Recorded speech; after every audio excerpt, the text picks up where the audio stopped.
Hello students, welcome to our another biology lecture. जैसा कि previous lecture में हमने बात किया था प्रोकैरियोटिक सेल्स की। प्रोकैरियोटिक सेल्स का स्ट्रक्चर क्या होता है और वो कौन सा ऑर्गेनिज्म में प्रेजेंट होते हैं। आज हम बात करेंगे यूकैरियोटिक सेल्स की। तो यूकैरियोटिक सेल्स का स्ट्रक्चर क्या होता है और वो किस ऑर्गेनिज्म में प्रेजेंट होती है। तो यूकैरियोटिक सेल कहाँ प्रेजेंट होती है? हायर ऑर्गेनिज्म में प्रेजेंट होते हैं। तो आपके सामने है यूकैरियोटिक सेल का स्ट्रक्चर। बेसिकली जब तक इलेक्ट्रॉन माइक्रोस्कोप की खोज नहीं होती उसके पहले तक बस यही पता था कि यूकैरियोटिक सेल जो होती है वो 2 कंपार्टमेंट में बटी होती है। एक उसमें जो मैट्रिक्स प्रेजेंट होता है, जो लिक्विड पार्ट प्रेजेंट होता है उसको साइटोप्लाज्म कहते थे, और उसका एक मेन पार्ट होता था जिसको कहते थे न्यूक्लियस। और जो ये लिक्विड पार्ट होता था इसको साइटोप्लाज्म कहते थे। लेकिन जब इलेक्ट्रॉन माइक्रोस्कोप की खोज हुई उसके बाद देखा गया कि उसमें क्या है, उसमें छोटे छोटे इंक्लूजन प्रेजेंट हैं। जो साइटोप्लाज्म था सेल का, उस साइटोप्लाज्म में और न्यूक्लियस के अंदर भी छोटे छोटे इंक्लूजन प्रेजेंट थे, छोटी छोटी बॉडी प्रेजेंट थी। तो वो छोटे इंक्लूजन या जो छोटी छोटी बॉडी थी उनको जब देखा गया तो पता चला कि वो छोटे छोटे क्या थे, ऑर्गेनेल थे, वो सेल ऑर्गेनेल थे। तब पता चला कि न्यूक्लियस सेल के अंदर साइटोप्लाज्म में न्यूक्लियस के अलावा ढेर सारे छोटे छोटे ऑर्गेनेल प्रेजेंट होते हैं। तब साइटोप्लाज्म की डेफिनेशन थोड़ी सी तब टफ हुई। तो ऑल ओवर द जो लिक्विड पार्टिकल होता है सेल का उसको साइटोप्लाज्म बोला गया, और न्यूक्लियस के बाहर जो छोटे छोटे पार्टिकल के विदाउट जो ये लिक्विड पार्ट हुआ उसको साइटोसोल बोला गया। न्यूक्लियस को छोड़ के, न्यूक्लियस को इंक्लूड करके अगर हम बात करें लिक्विड पार्टिकल के तो उसको सबको मिला के कहेंगे साइटोप्लाज्म। और अगर न्यूक्लियस को छोड़ के साइटोप्लाज्म के अदर ऑर्गेनेल की बात करें तो साइटोप्लाज्म के सहित उन सबको कहेंगे, उन लिक्विड पार्ट को कहेंगे साइटोसोल। तो अब बात करते हैं कि आउटर कवरिंग कैसी होती है, यूकैरियोटिक सेल की आउटर कवरिंग कैसी होती है।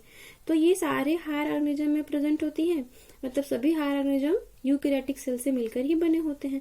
तो इनको 2 पार्ट में डिवाइड किया जाएगा, या एक तो प्लांट और दूसरा क्या हो जाएगा, एनिमल। तो आज हम देखेंगे एनिमल सेल।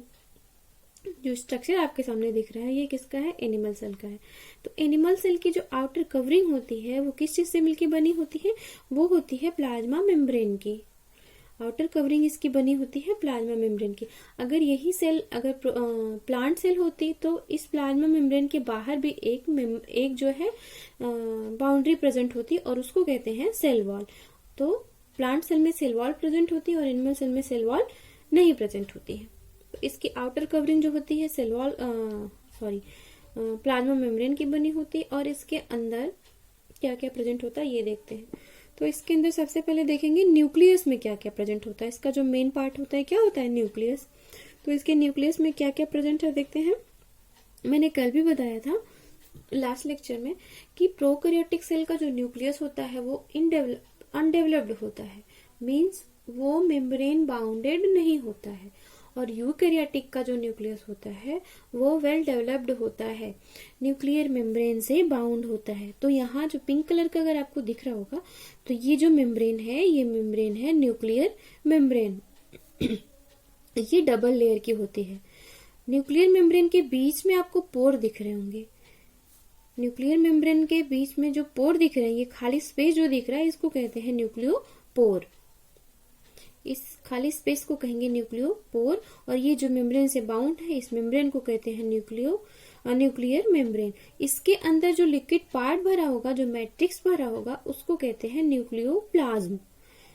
ये तो बाहर वाला जो लिक्विड पार्ट है इसको कहते हैं साइटोप्लाज्म, और न्यूक्लियस के अंदर जो लिक्विड पार्ट भरा होगा उसको कहते हैं न्यूक्लियोप्लाज्म। और इसके अंदर एक डेंस स्ट्रक्चर प्रेजेंट होता है जिसको कहते हैं न्यूक्लियोलस। और न्यूक्लियस के अंदर मेन क्या प्रेजेंट होता है, क्रोमोसोम प्रेजेंट होते हैं जो रेप्लिकेट करते हैं। क्रोमोसोम ही क्या करते हैं, एक ऑफस्प्रिंग से दूसरे ऑफस्प्रिंग में क्या होते हैं, ट्रांसफर होते हैं, कैरेक्टर को इनहेरिट करते हैं। तो ये क्रोमोसोम कहाँ प्रेजेंट होते हैं, न्यूक्लियस के अंदर ही प्रेजेंट होते हैं। ये तो हो गई न्यूक्लियस की बात। क्या क्या प्रेजेंट हुआ न्यूक्लियस में फिर एक बार देख लेते हैं। न्यूक्लियर मेम्ब्रेन से ये बाउंड होता है न्यूक्लियस, और न्यूक्लियर मेम्ब्रेन के बीच बीच में कुछ स्पेसेज होते हैं जिस स्पेस को कहा जाता है न्यूक्लियोपोर। उसके अंदर जो लिक्विड भरा होता है उस लिक्विड को कहते हैं न्यूक्लियोप्लाज्म। और उसके अंदर क्रोमोसोम प्रेजेंट होते हैं और न्यूक्लियोलस प्रेजेंट होता है। ये हो गई इसकी न्यूक्लियस की। अब न्यूक्लियस के बाद दूसरा जो कंपार्टमेंट है वो साइटोप्लाज्म कहा जाता है। तो अब इसके साइटोप्लाज्म में क्या क्या प्रेजेंट होता है, तो सबसे पहले इसके साइटोप्लाज्म में देखेंगे माइटोकॉन्ड्रिया। माइटोकॉन्ड्रिया ये क्या करता है, इसका वर्क क्या होता है, माइटोकॉन्ड्रिया को power house of the cell कहते हैं। ये क्या करता है, पूरे सेल को एनर्जी प्रोवाइड करता है। ये एनर्जी को अपने अंदर स्टोर करके रखता है और जिस ऑर्गन को भी जहां भी जरूरत होती है वहां पे एनर्जी ये प्रोवाइड कराता है। कौन, माइटोकॉन्ड्रिया। जो एनर्जी सेलुलर रेस्पिरेशन से बनती है वो कहाँ स्टोर रहती है, माइटोकॉन्ड्रिया के अंदर एटीपी के रूप में स्टोर रहती है। सेकेंड नंबर पे देखें हम तो लाइसोसोम। तो लाइसोसोम क्या होता है, लाइसोसोम एक छोटा सा ऑर्गेनेल प्रेजेंट होता है किसके अंदर, साइटोप्लाज्म के अंदर ही प्रेजेंट होता है। ये जो है किसका, इनके अंदर ढेर सारे हाइड्रोलिटिक एंजाइम होते हैं, लाइटिक एंजाइम होते हैं जो डाइजेशन का काम करता है। लाइसोसोम इसको क्या कहते हैं, इसको सुसाइड बैग भी कहते हैं। इसके बाद आता है एंडोप्लाज्मिक रेटिकुलम। तो एंडोप्लाज्मिक रेटिकुलम क्या होता है, ये प्रोटीन सिंथेसिस में पार्ट लेता है। एक तो ये सेल के न्यूक्लियस को एक जगह फिक्स करने का भी काम करता है, एक इसका मैकेनिकल सपोर्ट भी होता है सेल के लिए। ये क्या करता है, न्यूक्लियस को बीच में फिक्स रखता है। इसका एक पार्ट प्लाज्मा मेम्ब्रेन से जुड़ा होता है और दूसरा वाला पार्ट जो है न्यूक्लियस से जुड़ा होता है। तो ये न्यूक्लियस को बीचों बीच फिक्स रखता है। और दूसरा है इसके, और ये एंडोप्लाज्मिक रेटिकुलम जो होता है ये दो तरीके का होता है, एक स्मूथ एंडोप्लाज्मिक रेटिकुलम और दूसरा होता है रफ एंडोप्लाज्मिक रेटिकुलम। तो जिस एंडोप्लाज्मिक रेटिकुलम के ऊपर राइबोसोम्स प्रेजेंट होते हैं उसको कहा जाता है रफ एंडोप्लाज्मिक रेटिकुलम। और ये आपको छोटे छोटे बीट्स दिखाई दे रहे होंगे, ये क्या है, ये राइबोसोम है। और जिस देखो इस वाले एंडोप्लाज्मिक रेटिकुलम के ऊपर कोई बीट्स नहीं दिखाई दे रहे, तो जिन पे राइबोसोम नहीं प्रेजेंट होता है उनको कहते हैं स्मूथ एंडोप्लाज्मिक रेटिकुलम। ये किस में वर्क करता है, ये प्रोटीन सिंथेसिस में वर्क करता है। अब बात करते हैं राइबोसोम की। ये जो छोटे छोटे बीड हैं, ये दाने टाइप के जो दिख रहे हैं, इसको कहते हैं राइबोसोम। ये क्या करता है, ये भी प्रोटीन सिंथेसिस की साइट है। जो प्रोटीन बननी शुरू होती है वो कहाँ होती है, इसी राइबोसोम से ही शुरू होती है, यहीं से स्टार्ट होती है प्रोटीन की सिंथेसिस। अब बात करते हैं गाल्जी बॉडीज की। तो गाल्जी बॉडी क्या होता है, सेक्रेटरी इन नेचर होता है। इसके बाद बचा क्या, इसके बाद बचता है एंडोसोम। एंडोसोम क्या होता है, एंडोसोम जो होता है ये लाइसोसोम का प्रिकर्सर होता है। ठीक, प्रिकर्सर का मीन्स वो इसी की छोटी इकाई, इसी से मिलके ये चीज बनी होगी। ये इसका एंडोसोम क्या होता है, लाइसोसोम का प्रिकर्सर होता है। और बचा सेंट्रोसोम। सेंट्रोसोम क्या होता है, जब सेल डिवीजन होता है, अगर आपको सेल डिवीजन पढ़ा हो आपने, तो सेल डिवीजन के टाइम में स्पिंडल फॉर्मेशन होता है। तो सेंट्रोसोम क्या करता है, स्पिंडल फॉर्मेशन करता है। तो ये तो हो गई यूकैरियोटिक सेल के स्ट्रक्चर की बात। अब यूकैरियोटिक सेल में माइटोकॉन्ड्रिया के जो नंबर होता है वो डिफरेंट होता है। ये डिपेंड करता है कि सेल, कौन सी सेल कहाँ प्रेजेंट है। जिन सेल को जितना ज्यादा जिस सेल का वर्क होगा उतना ज्यादा उस सेल को माइटोकॉन्ड्रिया की जरूरत होगी। मींस माइटोकॉन्ड्रिया के अंदर एनर्जी स्टोर होती है, तो जितना ज्यादा वो सेल वर्क करेगी उसको उतने ज्यादा एनर्जी की नीड होगी, और जितनी ज्यादा एनर्जी की नीड होगी उतनी ज्यादा उस सेल में माइटोकॉन्ड्रिया प्रेजेंट होंगी। ये तो हो गई यूकैरियोटिक सेल की बात। ऐसे एनिमल सेल की बात। अब बात करें अगर प्लांट सेल की बात, तो इसमें थोड़ा सा डिफरेंस हो जाएगा। होता तो वो भी यूकैरियोटिक सेल ही है, तो थोड़ा सा डिफरेंट हो जाएगा। तो प्लांट सेल के बारे में हम कल बात करेंगे नेक्स्ट लेक्चर में। आज हम यूकैरियोटिक में ही देख लें।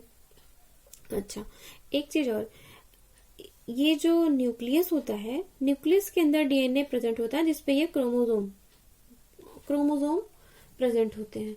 तो ये क्या करते हैं, ये रेप्लिकेट करते हैं, एक जनरेशन से दूसरे जनरेशन में ट्रांसमिट होते हैं।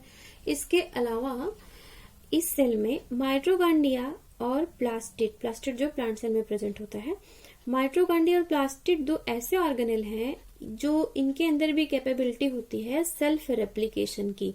ये भी क्या होता है, इंडिपेंडेंटली होते हैं, यानी कि इनके अंदर भी डीएनए प्रेजेंट होता है।